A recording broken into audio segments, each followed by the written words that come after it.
जय हिंद, वंदे मातरम, नमस्कार। आप देख रहे हैं चाणक्य न्यूज और मैं हूं राजेश वर्मा। लोकसभा चुनाव 2024 का चुनावी पारा अपने चरम पर पहुंच चुका है। इस पारे को महसूस करने के लिए हम सत्तरघोशी लोकसभा से बसपा के प्रत्याशी श्री बालकृष्ण चौहान जी के साथ महसूस करने का प्रयास कर रहे हैं। सर, चाणक्य न्यूज इंडिया में आपका स्वागत है। धन्यवाद। सभी घोसी के मतदाताओं को हमारा सादर नमस्कार।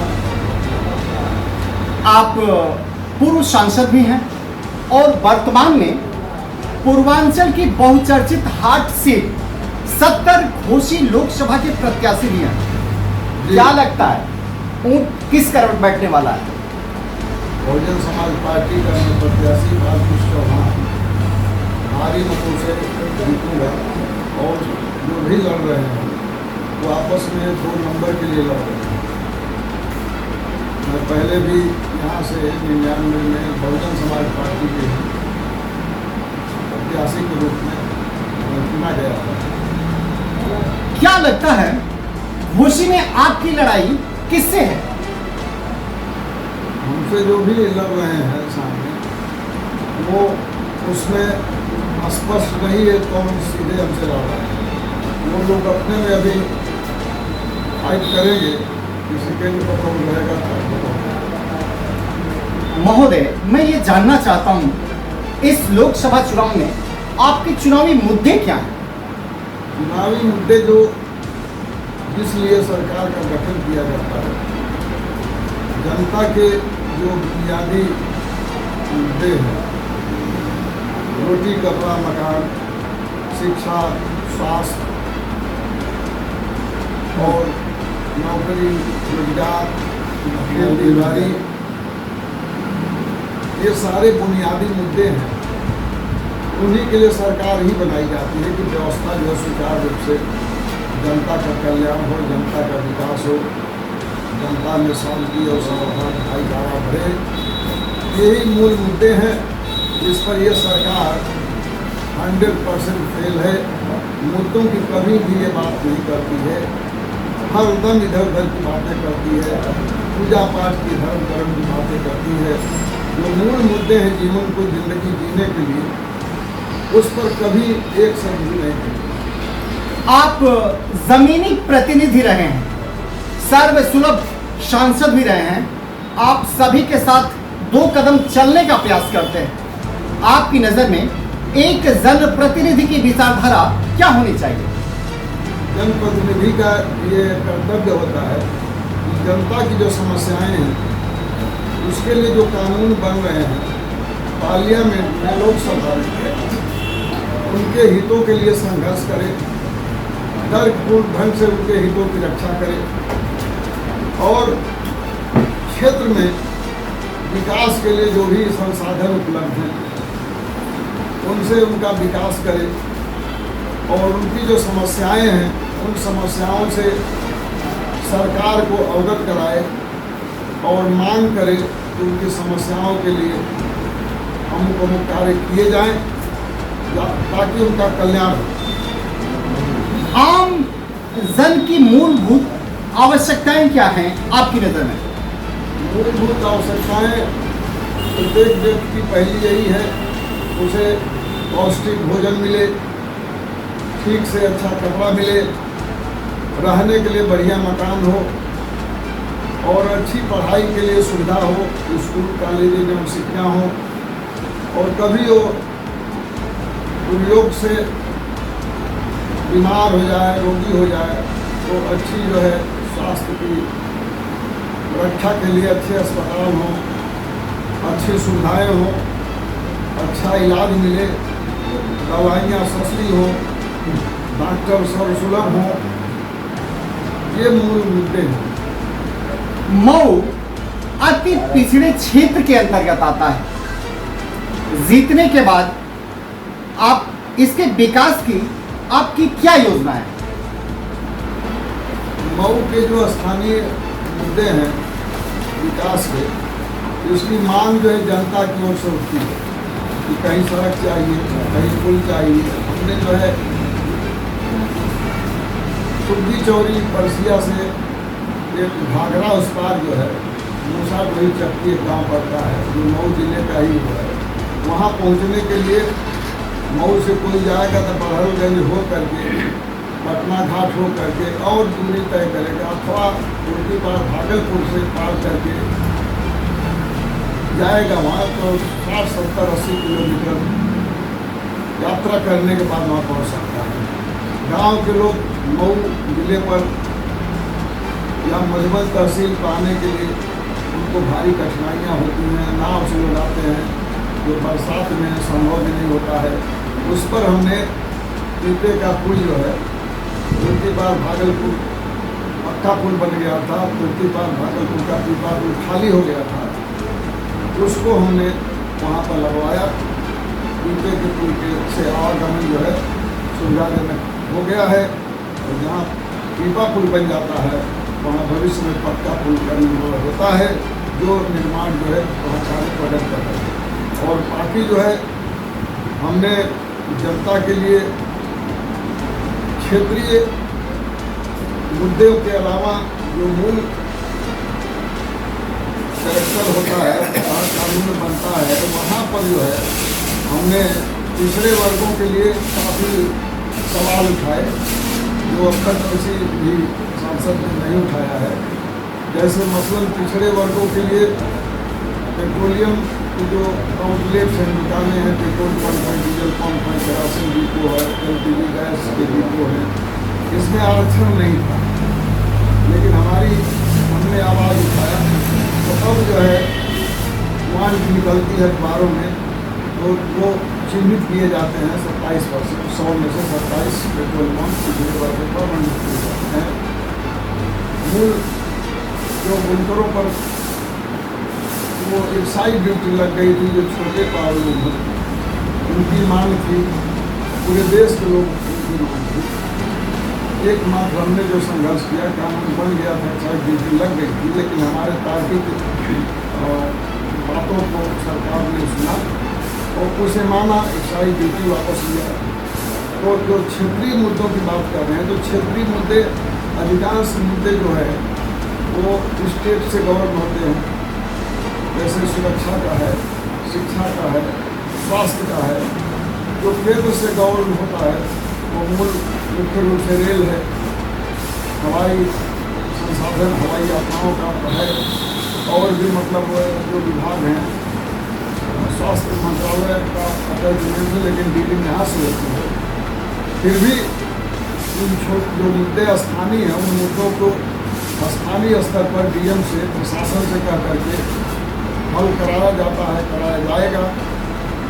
आपके क्षेत्र में एक ऐसा भी विकास खंड है और उस विकास खंड में एक ऐसा गांव है जो चारों तरफ नदी से घिरा हुआ है और आज तक किसी भी जनप्रतिनिधि ने उस गांव के लिए एक मार्ग तक मुहैया नहीं करा पाया है। ये रतनपुरा विकास खंड में रेता का पुरा कहा जाता है और वो चारों तरफ नदी के बीच में बसा हुआ है। उसके बारे में आपकी क्या राय है? उसको जो है रास्ते का उसमें निर्माण कराया जाएगा।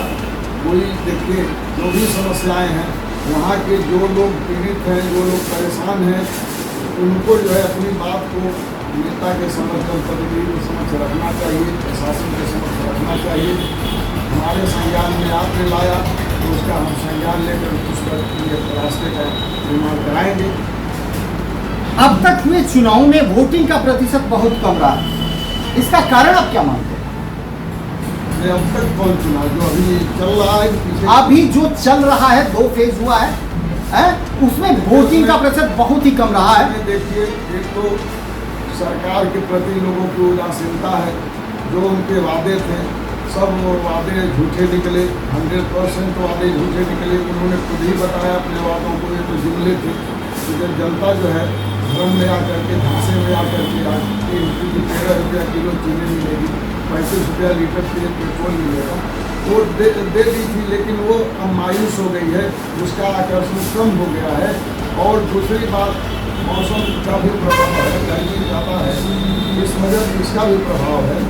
और अन्य परिस्थितियाँ भी हैं पार्टियों के जो उम्मीदवार हैं उनके प्रति उनका क्या लगाव है, उनकी क्या नीयत है, उनका क्या सिद्धांत है, इस आधार पर भी मतदाता निर्णय लेता है। उत्तर प्रदेश में 7.5 करोड़ युवा मतदाता हैं वर्तमान में, जो किसी भी हवा का रुख मोड़ सकते हैं। उनके लिए आपकी क्या अपील? उत्तर प्रदेश के जो मतदाताओं की संख्या पूरा मतदाताओं की बता है, तो पूरे देश के लिए मतदाताओं की मैं बात कर लेता हूँ तो सभी समाहित हो जाएंगे। पूरा मतदाता बिल्कुल सरकार से, क्योंकि 10 साल में इसने जो बेरोजगारी पैदा की उस पर कोई अंकुश नहीं लगाया। नौकरियों का अभाव होता गया, नौकरियों की जगह खाली है, 30 लाख पद खाली हैं। जो पद खाली हो जा रहे हैं उनको भी नहीं भरती है। संसाधन की कमी नहीं होने के बावजूद इनकी नीयत है कि संसाधनों का उपयोग अपने पूंजीपति साथियों को किया जाए, इसलिए जनता को ध्यान न दे करके जनता को केवल पूरी जरूर इधर उधर की बातों में बधाए रखती है। अपने टीवी चैनल, अपने अखबारों के माध्यम से मूल मुद्दों से ध्यान भटका करके, नफरत की बात करके, सांप्रदायिक बातों करके ये ध्रुवीकरण करना चाहती है।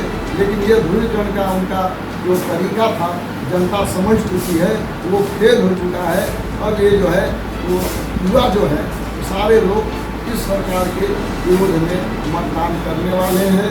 अपने भविष्य की चिंता उनको है, नौकरियों में के लिए उनको जो है मांग निकल रही है, तो पेपर लीक हो जा रहा है। ये प्री प्लानिंग से सब होता है। अगर पेपर नहीं लीक हुआ तो हाई कोर्ट से स्टे ले लिया जाता है। ये मूल सरकार का चरित्र हो गया है कि नौकरी देना ही न पड़े, तरह तरह के बहानों से उसको रोक दिया जाता है। आज के जनप्रतिनिधि और संसदीय शब्दों का प्रयोग करना अपनी बहादुरी समझने लगे हैं। कोई किसी को बाबा जी कहता है तो कोई किसी को मनोरंजन मंत्री कहता है। इसे आप कहाँ तक उचित मानते हैं?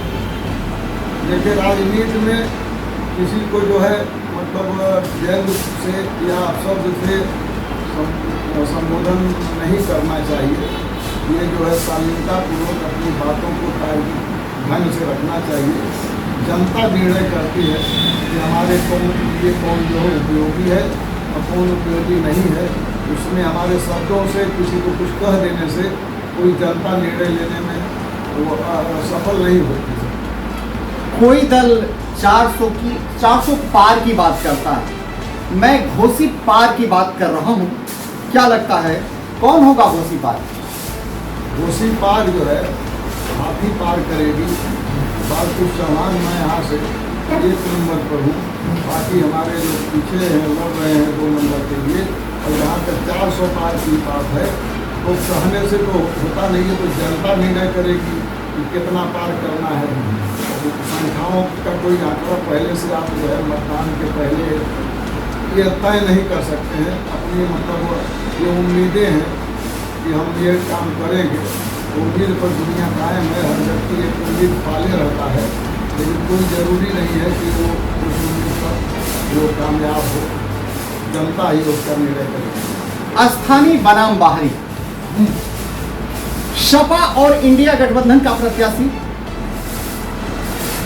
भी बाहरी है। एनडीए समर्थित सुहलदेव भारतीय समाज पार्टी का भी प्रत्याशी बाहरी है। आप इसी लोकसभा क्षेत्र से हैं और इसी लोकसभा क्षेत्र के प्रतिनिधि रह चुके भी हैं और आते भी हैं। आपको क्या लगता है इसका लाभ हो सकता है? ये मुद्दा जनता का है। जनता स्वयं अपने में चर्चा कर रही है कि जो हमारा स्थानीय प्रतिनिधि होगा उससे हम सुविधापूर्वक, कुछ लोग को पैदल ही जाके मिल लेंगे, कुछ लोग साइकिल से आके मिल लेंगे, मोटरसाइकिल से आके मिल लेंगे, या अमूमन मैं अक्सर जो है मोहम्मदाबाद मेरा घर है, जहाँ आप बैठे हैं, यहाँ से मऊ जो है 22 किलोमीटर दूर है।